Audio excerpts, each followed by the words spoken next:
अगला सवाल उसी आधार पर कर रही हूँ क्योंकि काले रंग को अपशगुन क्यों माना जाता है, क्या ये सवाल मैं आपसे कर रही हूँ। हाँ, मैंने तभी आपको थोड़ी देर पहले कहा था कि मैं काले रंग से संबंधित सवाल करने वाली हूँ। इसका शनि से आखिर कनेक्शन क्या है, संबंध क्या? देखिए भाई, शनि सर्जन का कारण है। अब मेरे साथ रहिएगा, मैं एक बहुत ही कड़वा बोलने जा रहा हूं। सर्जन सदा अंधकार में हुआ है। अंधकार के बिना सर्जन, कोख में अंधेरा रहता है और भूमि में भी अंधेरा।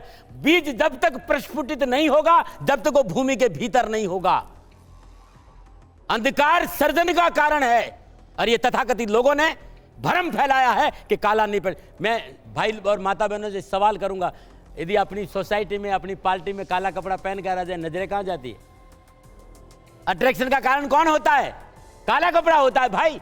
अदम्य साहस, उत्तम विचार, दृढ़ता और संसार में विजय पाना चाहते हो तो कम से कम सप्ताह में 4 दिन काला रंग धारण करना चाहिए। ये मैं दाती महाराज कह रहा हूं और अनुभव के आधार पर कहता हूं। जब एक सवाल उस आधार पर कर रही हूँ, पूजा में काला नहीं पहनना चाहिए कहा जाता है, तो मुझे इतना बता दीजिए कि अगर काले से कुछ भी नुकसान नहीं होता तो दूल्हा भी शादी के टाइम काला पहन सकता है, दुल्हन भी पहन सकती है, या कोई भी शुभ कार्य आप कर रहे हैं उसमें काले कपड़े को धारण किया जा सकता है। काली गाड़ी तक खरीदे या ना खरीदे, इसको लेकर भी अब तो सवाल उठ जाते हैं, कहते नहीं वो लाभदायक नहीं होगा। सैद्धांतिक विषयों पर सुरभि चर्चा होनी चाहिए राष्ट्र में। क्या चर्चा होनी चाहिए वो नहीं। अब लोग ये बात नहीं कर रहे हैं कि टेबल के नीचे कुछ लेना नहीं चाहिए, सरकार तनख्वाह देती, इस पर कोई चर्चा नहीं करेगा। चर्चा ये करेंगे कि काला कपड़ा मत पहनिए। चर्चा ये नहीं करें कि सरकार ने 8 घंटा काम करने के लिए कहा है तो वहां बैठकर हम दूसरा काम नहीं करें। हम इस राष्ट्र को कुछ बनाना चाहते हैं तो राष्ट्र के कर्म के साथ जुड़िए। मेरा विश्वास करिए, हमारे होने का कारण काला रंग है। और जरा आंख देखिए, जिससे हम देखते हैं तो अंदर वाली जो छोटी सी पुतली वो क्या है? काली। जिसमें हमने पढ़ने सीखा वो स्लेट बोर्ड का है क्या? काला या दूसरा कुछ है? और माधव हमारा काला है या नहीं?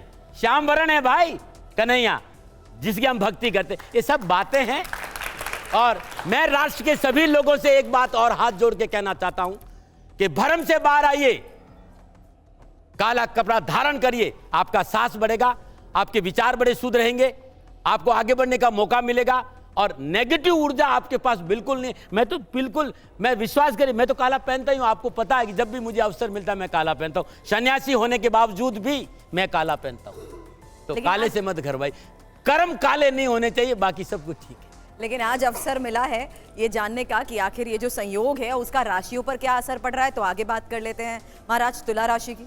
तुला राशि वालों के लिए शनिदेव चतुर्थ और पंचम भाव के स्वामी होकर छठे भाव मीन राशि से संचरण करेंगे। तुला राशि वालों के शनिदेव का राशि परिवर्तन जब हो रहा है उस समय सूर्यदेव, बुधदेव, शुक्रदेव, राहुदेव छठे भाव में संचरण करेंगे और छठे भाव में मीन राशि में विराजमान शनिदेव की तीसरी दृष्टि अष्टम भाव, वृषभ राशि सप्तम दृष्टि कन्या राशि 12वें भाव और दसम दृष्टि तीसरे भाव धनु राशि पर रहेगी। कार्य स्तर पर वर्चस्व बढ़ेगा, शत्रु संबंधी समस्याओं से मुक्ति मिलेगी, सफलता मिलेगी, विजय मिलेगी। चाहे कारोबार हो चाहे नौकरी हो, दबदबा आपका बना रहेगा। कैरियर व्यापार में प्रोत्साहन मिलेगा। व्यावसायिक प्रतिद्वंदी मुंह की खाएंगे और स्वास्थ्य को लेकर थोड़ा सा सावधानी बरतें तो शनिदेव का यह राशि परिवर्तन तुला राशि वालों के लिए अच्छा रहेगा। शत्रु पक्ष कमजोर होगा। युवा और विद्यार्थियों के लिए कैरियर और एजुकेशन के हिसाब से या उच्च शिक्षा में कोई अध्ययनरत विद्यार्थी है, सारे व्यवधान हटेंगे और सफलता कदम चूमेंगे। अरे कोई प्रशासनिक इंटरव्यू दे रहा है या IAS और IPS की तैयारी कर रहा, उनके लिए भी ये समय पूर्णता पक्ष में। सावधानी क्या है? 13 जुलाई से 28 नवंबर के बीच में स्वास्थ्य, नौकरी, व्यवसाय, कानूनी मसलों को लेकर थोड़ी सी लापरवाही नहीं करिएगा। विशेषकर यदि आपका हाई बीपी है, आपका लो बीपी है, या आपको किडनी संबंधी कोई प्रॉब्लम है, या फिर आप प्रॉपर्टी का काम करते तो विवादित सौदों में निवेश नहीं करेगा। थोड़ा सा सावधानी अपेक्षित है। क्या करें आपके लिए क्या अच्छा रहेगा वो उपाय बताना चाह रहा हूं। तो सबसे पहले खर्चों पर काबू करें, अपना भेद किसी को नहीं बताए, जो महत्वपूर्ण बातें उन्हें गोपनीय बनाकर रखे। देह निरोगी रहनी चाहिए, इसके लिए मॉर्निंग वॉक करना, दैनिक दिनचर्या नियमित रखना ये बहुत जरूरी है। और मस्त रहे, मस्ती में, अपनी मस्ती में रहना शुरू। नौकरी व्यवसाय में जितने भी समय है, जिस तरह के योगा योग है, जो उपाय बता रहा हूं, 6 मुखी रुद्राक्ष 6 दाने, 7 मुखी रुद्राक्ष 2 दाने, 12 मुखी रुद्राक्ष 2 दाने और गौरी शंकर रुद्राक्ष 1 दाना धारण करना बड़ा अद्भुत है। गौरी शंकर और ये रुद्राक्ष अपने आप में बड़े अद्भुत है, महादेव का प्रसाद है और इन्हें धारण करना चाहिए। हर रोज प्रातःकाल नित्य कर्म से स्नान उपरांत माँ बाप के चरण स्पर्श करने के बाद भगवान शिव के शिवलिंग पर जल चढ़ाना बड़ा उत्तम लाभ रहेगा।